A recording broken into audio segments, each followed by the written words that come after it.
pasar futures dan opsi. Ya, instrumen yang sering digunakan adalah futures dan opsi yang digunakan untuk mengantisipasi risiko falas akibat transaksi bisnis. Biasanya juga disebut surat berharga derivatif karena didasari oleh aset lain. Ya, derivatif itu berarti aset turunan, bisa dibilang seperti itu.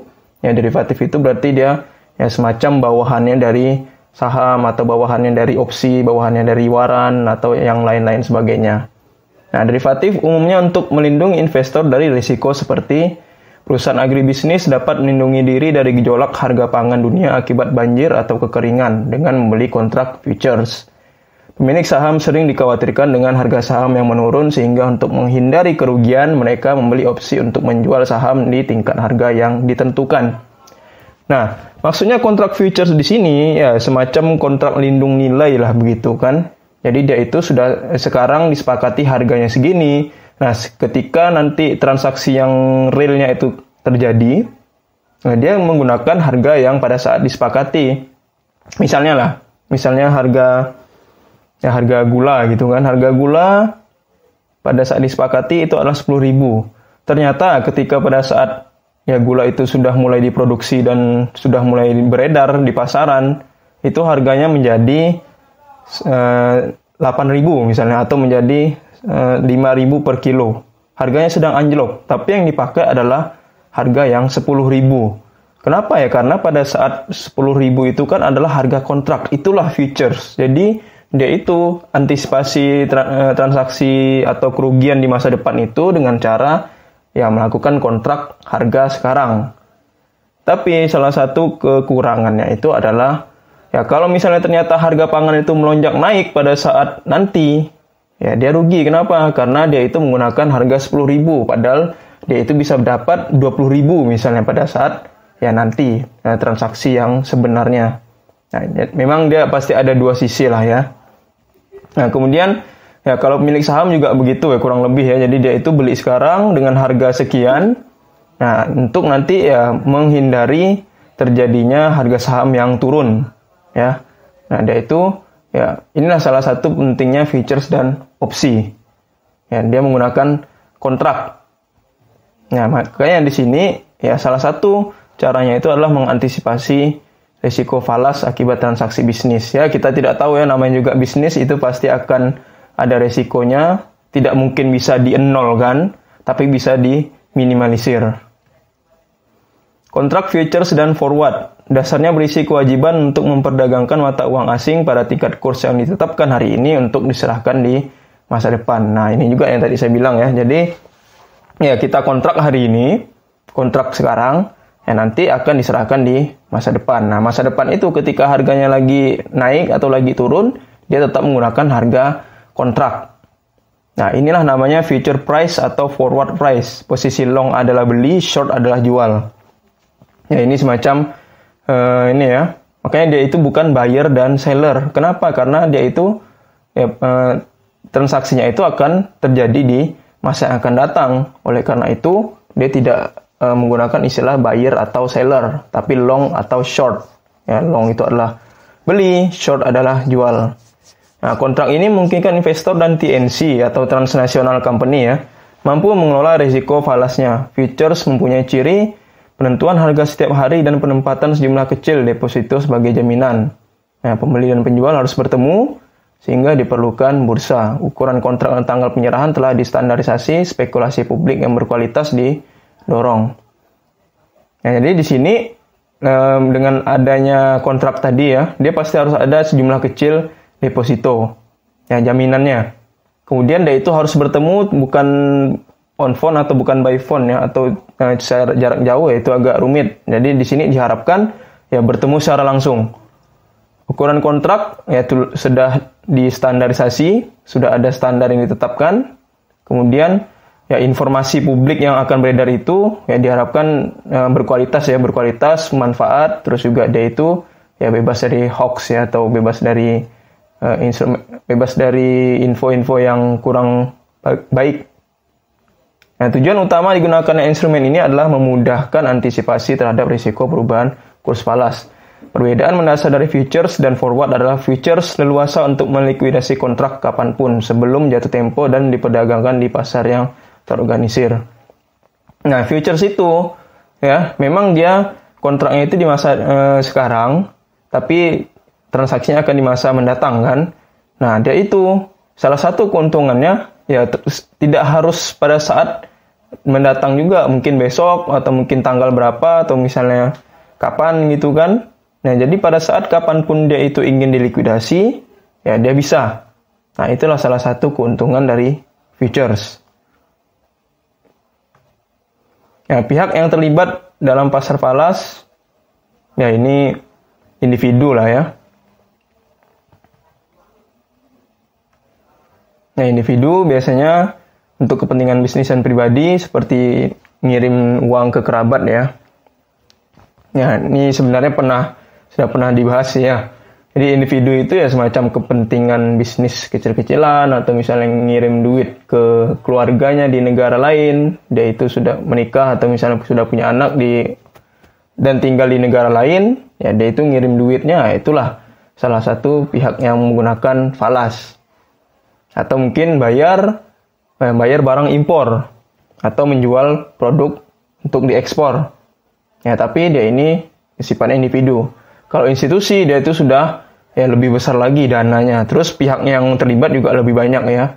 Ini salah satu pelaku utama di pasar falas yang transfer sejumlah besar uang melewati batas negara. Ya, dana pensiun, asuransi, bank investasi, itu salah satu pihak yang terlibat dalam pasar falas. Ya, institusi. Kalau misalnya perbankan, ya memang yang paling aktif. Kemudian juga ya memperoleh laba dari bermain falas. Karena dia itu sudah mampu membaca kondisi pasar, akses terhadap informasinya juga sudah cukup bagus. Nah, kemudian bank sentral dan lembaga pemerintah. Nah, mereka itu membeli sejumlah mata uang asing karena ingin mendongkrak cadangan devisa atau menurunkan nilai mata uang domestik. Jadi dia itu beli duit asing ya agar bisa mendapatkan cadangan devisa yang banyak, terus bisa menurunkan nilai mata uang domestik. Sehingga tujuan utamanya bukan untuk mencari untung, namun untuk mempengaruhi nilai mata uang sesuai dengan kebutuhan ekonomi. Kadang-kadang ada beberapa negara itu yang memang sengaja membuat mata uangnya itu rendah daripada mata uang di negara lain. Karena apa? Agar terkesan bahwa barang dari negara dia ya, barang dari negara itu ya cenderung murah. Murah kenapa ya? Karena memang nilai tukarnya juga rendah. Sebenarnya ya kurang lebih juga sih. Ya, tapi itu salah satu strategi yang diterapkan suatu negara itu agar ya dia itu perputaran uangnya cukup tinggi. Jadi direndahkan aja mata uangnya gitu. Ya seperti Cina, Jepang, Korea itu salah satu nilai mata uangnya yang cukup rendah ya. Ya memang itu sudah disetting sama negara mereka. Spekulan itu adalah ya salah satu pihak yang mendapatkan laba dari fluktuasi yang drastis. Jadi naik turunnya mata uang, nah inilah spekulan. Jadi dia itu ya borong banyak uang gitu kan, kalau misalnya suatu saat nanti akan naik. Dia itu sudah memperkirakan bahwa kalau saya memborong mata uang ini ya pasti akan naik nanti ya, makanya dia itu akan beli banyak-banyak. Nah itu spekulan. Ya, kalau pialang ya berarti broker kan, pihak yang menghubungkan antara pihak yang membutuhkan dan menawarkan falas di pasar, sehingga biasanya ada jasa perantara. Ya pasti ada perantaranya lah ya. Kalau misalnya barang itu ada distributornya, ya kalau misalnya falas itu juga ada perantaranya, ya itulah pialang atau broker. Jadi dia itu yang menawarkan falas, yang kemudian nanti ya dari falas yang sudah ditawarkan itu ya ada kena biaya admin atau ada biaya jasa perantara atau biaya lainnya ya. Karena pialang itu dia sudah menguasai informasi. Ya bisa dibilang dia sudah mendapatkan informasi apapun ya lebih cepat. Makanya dia itu ya, tapi salah satunya dia harus menjaga kerahasiaan. Terus juga pelaku pasar itu karakteristiknya sangat beragam. Ya sangat sangat tidak bisa diprediksi. Terus juga ya masing-masing karakter manusianya juga berbeda. Otomatis ya pelaku pasar itu juga memiliki ya ciri yang beragam. Oke, ini pihak yang terlibat dalam pasar falas. Nah, ini perbandingan futures dan forward. Ukuran kontraknya. Kalau futures itu terstandarisasi, kalau forward itu tergantung kebutuhan individu. Jadi futures itu sudah ada standarnya. Kalau forward itu tergantung orangnya, terserah mau bagaimana standarnya. Ukuran kontraknya. Kalau futures jatuh temponya kurang dari setahun, kalau forward itu lebih. Kemudian metode transaksi futures itu membuka lelang di antara banyak penjual dan pembeli di bursa. Tapi kalau misalnya forward itu dia ya lewat telepon dengan jumlah pembeli dan penjual yang terbatas. Berarti kalau forward ini ya dia itu ada line tersendiri ya, ada line telepon tersendiri yang memang ditawarkan kepada pembeli dan penjual yang sedikit. Tapi kalau misalnya futures itu pokoknya lelang seluas-luasnya, siapapun bisa beli, siapapun bisa punya, siapapun bisa jual. Nah, kalau forward dia terbatas. Pelakunya kalau futures itu bank, pialang, TNC, ya banyak ya. Kalau misalnya forward, bank, pialang, dan TNC dan spekulasi publik itu tidak dianjurkan ya. Karena kita sudah tahu kan bahwa forward itu dia terbatas kan. Ya, yang di atasnya ini ya, terbatas. Karena dia itu terbatas, otomatis dia tidak bisa menggunakan bank dan pihak-pihak lainnya. Karena kalau bank menggunakan bank dan pihak-pihak lainnya itu, ya semuanya sangat terbuka. Jadi ya tidak bisa lagi menawarkan secara terbatas, secara konsumen yang sudah dibatasi tadi. Ya, karena memang bank dan TNC itu kan memang luas ya, jaringannya sudah banyak, sudah ada informasi, jadi ketika ada informasi yang ya cukup dirahasiakan, kalau bocor itu akan ketahuan semua. Komisi, kalau futures itu tunggal bagi pialang mencakup pembelian dan penjualan, sementara kalau forward itu ditentukan oleh spread antara harga jual dan beli oleh bank. Jadi kalau misalnya forward itu dia semacam ada selisih antara harga jual dan harga beli, ya itulah komisinya. Kalau futures, ya pokoknya ketika beli, ketika jual itu sudah ada komisinya langsung. Nah, jadi dia bukan selisih antara beli dan jual, tapi memang setiap beli dan setiap jual itu sudah ada ya kena biaya atau ada komisinya. Jaminan deposito, sejumlah kecil security deposit diperlukan. Nah, kalau forward itu tidak ada depositonya. Futures itu operasi clearing dikendalikan oleh clearing house. Kalau forward itu dikendalikan oleh bank dan pialang. Lokasi pasarnya ya di seluruh dunia ya. Dilakukan lantai bursa.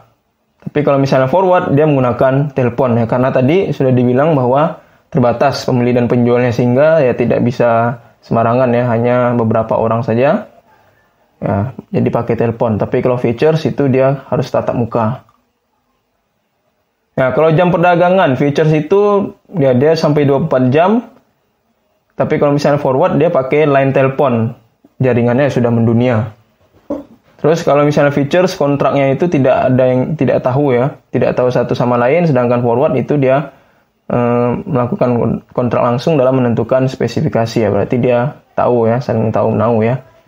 Frekuensi pengiriman ya cukup jarang kalau futures. Tapi kalau forward itu 90% melalui pengiriman. Ya, karena memang kita sudah tahu bahwa forward itu dia tidak tatap muka, sehingga ya ketika ada barang atau sekuritas itu ya dia pakai kirim. Tapi kalau misalnya futures, karena dia tatap muka, berarti dia tidak perlu kirim-kirim lagi. Ya, sekuritas itu ya, atau surat berharga tadi ya.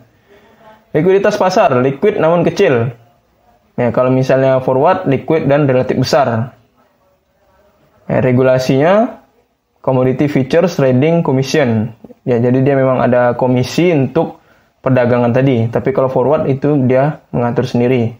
Fluktuasinya tidak ada batasan harian, sama ya. Futures sama forward ini fluktuasi harganya tidak ada batasan harian.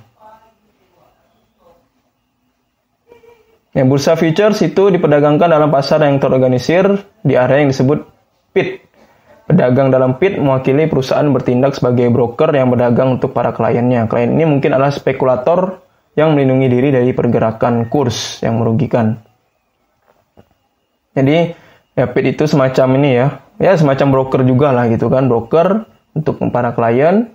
Ya dia itu untuk melindungi diri dari pergerakan kurs yang merugikan. Nah, klien ini ya bisa jadi spekulator tadi. Atau mungkin ya memang pembeli atau penjual saham. Kita tidak tahu. Nah, jenis yang ditawarkan ya, mata uang yang ditawarkan biasanya adalah GBP atau Great Britain, Pound Sterling, dolar itu cukup banyak ya, dolar Kanada, dolar Hong Kong, dolar Australia, dolar Amerika. Ya, memang cukup banyak dolar itu. JPY berarti Japan Yen, AUD berarti Australian Dollar, European Currency Unit ya berarti dia menggunakan unit mata uang Euro. Nah, ada juga yang namanya Euro Dollar. Lembaga clearing adalah bagian dari bursa yang menggunakan komisi kecil. Ya, menjamin kontrak bagi semua pelaku pasar dengan bagi setiap kontrak futures menjadi penjual atau pembeli. Ya, bertindak sebagai perantara atau dealer yang mempermudah perdagangan dan likuiditas serta berisiko kecil. Nah, itu lembaga clearing. Yang bagi setiap kontrak futures, nah ini ya, ini peranannya. Pasar opsi. Nah, ada beberapa istilah teknis. Opsi itu adalah suatu kontrak yang memberi hak kepada pembeli atau pemegang opsi untuk membeli dan menjual sejumlah falas. Nah, jadi opsi itu adalah kontraknya, nama kontraknya. Ya, kontrak yang memberi hak kepada pembeli atau pemegang opsi untuk membeli dan menjual sejumlah falas. Nah, penjual opsinya itu disebut penulis. Jadi opsi itu ya kontrak, tapi kontrak itu dia bisa ya dijual lagi. Kontrak ini adalah hak untuk membeli atau menjual falas. Nah, kontrak itu bisa dijual atau dibelikan, ya diperjualbelikan. Nah, call adalah beli, put adalah jual. Nah, itu adalah istilah untuk opsi, ya kontrak yang kalau kita itu ingin kontrak beli itu namanya call. Kalau misalnya kontrak untuk menjual, ya menjual falas ya, itu namanya adalah put. Ya, harga eksekusi adalah kurs falas bagi mata uang yang mendasari penggunaan opsi, American option. Tapi ada juga yang European option. Ya berarti ini ya istilahnya pemberi standar atau inilah ya standar atau misalnya negara yang memang memiliki opsi itu. Nah, cuman dia itu sistemnya memberi hak bagi pembeli untuk menggunakan opsi setiap saat antara tanggal menulis opsi dan tanggal kadaluarsa. Sedangkan kalau European option hanya digunakan pada tanggal kadaluarsa dan tidak dapat digunakan sebelum tanggal kadaluarsa. Nah, jadi kalau misalnya American ini ya bisa dibilang ya cukup fleksibel ya. Jadi dia itu memberi hak bagi pembelinya itu ya bisa antara tanggal menulis dan tanggal kadaluarsa. Sementara kalau European dia itu pada saat tanggal kadaluarsa aja, tapi kalau sebelum tanggal kadaluarsa dia tidak bisa. Ya, tidak bisa ini ya menggunakan opsi itu. Nah, ya bisa dibilang memang American option itu dia memang sangat fleksibel ya, karena dia itu bisa antara tanggal menulis dan pada saat tanggal kadaluarsa. Tapi kalau misalnya European itu dia cukup pada saat tanggal kadaluarsa aja, sebelumnya dia tidak bisa. Harga premi adalah biaya opsi yang dibayar di awal oleh pembeli ke penjual. Itu adalah harga premi ya. Dibayar di awal ya oleh pembeli ke penjual. Premi pada opsi diperdagangkan di bursa biasanya dikutip sebesar sejumlah dolar untuk tiap unit mata uang asing. Ini opsi di pasar antar bank. Ya, manfaat utama memanfaatkan opsi ini adalah volume dan syarat kontraknya, terus pasar yang liquid. Ya, karena memang opsi itu cukup liquid, ya gampang dikonversi menjadi kas ya. Maksudnya liquid itu ya bisa secepatnya menjadi kas. Opsi dalam bursa yang terorganisir. Opsi yang diperdagangkan dalam bentuk mata uang fisik. Lembaga clearing adalah perantara. Ya, ini tadi ya. Kemudian setiap opsi diperkenalkan dalam perdagangan jangka waktu 1, 2, 3, 6, 9, 12 bulan hingga kadaluarsa. Bulan kadaluarsanya adalah Maret, Juni, September, dan Desember. Berarti ini adalah kuartil ya, atau triwulan. Ya, karena Maret, Juni, September, Desember. Nah, itu bulan kadaluarsanya. Kalau perdagangannya itu ya 1, 2, 3, 6, 9, 12. Ya, kelipatannya 3 lah ya. Spekulasi dalam mata uang spot. Memperoleh laba lewat perdagangan dengan harapan mengenai harga di masa datang. Ya, spekulasi dengan menggunakan opsi beli. Pemilik opsi beli punya hak untuk membeli suatu mata uang dengan harga tertentu dan dapat memilih untuk membiarkan opsinya kadaluarsa di tanggal jatuh tempo. Jadi dia itu bisa ya beli mata uang waktu tertentu, terus ya kalau misalnya kadaluarsa dari waktu atau dari kontraknya itu dia bisa boleh ya mau kadaluarsa atau sebelumnya. Nah, besaran premi tergantung dari 3 faktor utama: tingkat kurs, lama waktu, potensi fluktuasi mata uang asing. Baik, semoga ini bisa dipahami.